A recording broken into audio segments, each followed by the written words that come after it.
This is Michael Passmore, Senior Minister at Central Christian Church. I'm in my office for this Sunday presentation of the video, primarily because I am not preaching this week. We are privileged to have a musical offering this Sunday. Not our choir cantata, but the wonderful gifts of many of our student musicians and some of our member musicians joining together in duets and quartets and trios. It'll be a time of celebration, and what a gift it is for our churches to have talented and musicians who can bring forth not only spirit but the wonder of the musical offerings they do. The theme of the worship service is the Word became flesh and dwelt among us, full of grace and truth. The Word becoming flesh, the incarnation, as we say in theology, is at the heartbeat of Christianity, that somehow in Jesus Christ everything in creation comes together. In everything, wrote the Apostle Paul to the Romans, God works for good for those who love him, Romans 8:28. Robert McAfee Brown used to be the first theologian, I think, that I ever knew that talked about musical metaphors as the themes and variations that are repeated in them as a part of the same way that the Christian gospel works in our world. There are many musical compositions.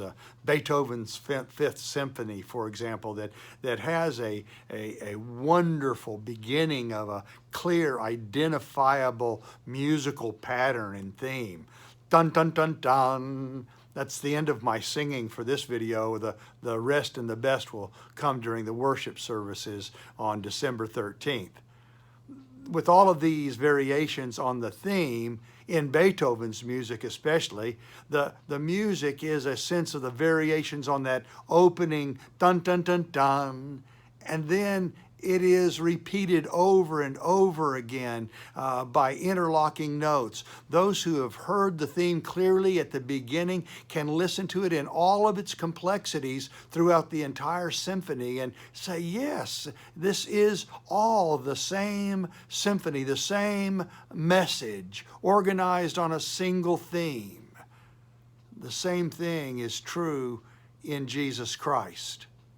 The entire gospel message, not only the synoptic gospels, Matthew, Mark, and Luke, but including the spiritual gospel of John, and then the writings of the Apostle Paul, and the stories that are told by the physician Luke in the book of Acts, all of them continue with clear themes that we can work with and listen to all of our lives. Maybe the Word became flesh and dwelt among us, full of grace and truth, is a theme that needs to be played over and over again during this Advent season. A time for us to realize more and more wonderfully the repetition. God was in Christ reconciling the cosmos to himself. In Christ, our hope of glory. God so loved the world that he sent his only begotten. These are themes that repeat themselves throughout the church year, but no time more clearly than here and now during the Advent. Thomas Long, in one of his sermons, quoted Annie Dillard in her book, Pilgrim at Tinker Creek, a story about seeing a mockingbird dived straight down off the roof of a 4-story building. She wrote, it was an act of careless and spontaneous as the curl of a stem, she wrote. The mockingbird, wings held tightly against his body, descending at 32 feet per second toward the earth, and then spread his wings at the last possible second and floated to the ground. Dillard said she spotted this amazing display just as she rounded a corner. No one else was there to witness it. She connected the event to the old philosophical question about a tree falling in the forest. If no one is there to hear it, so goes the conundrum, would it make a sound?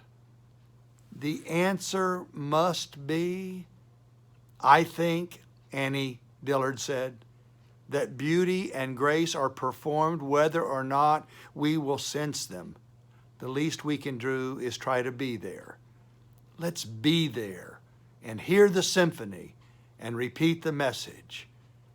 The Word became flesh and dwelt among us. Thank you for letting me share with you today.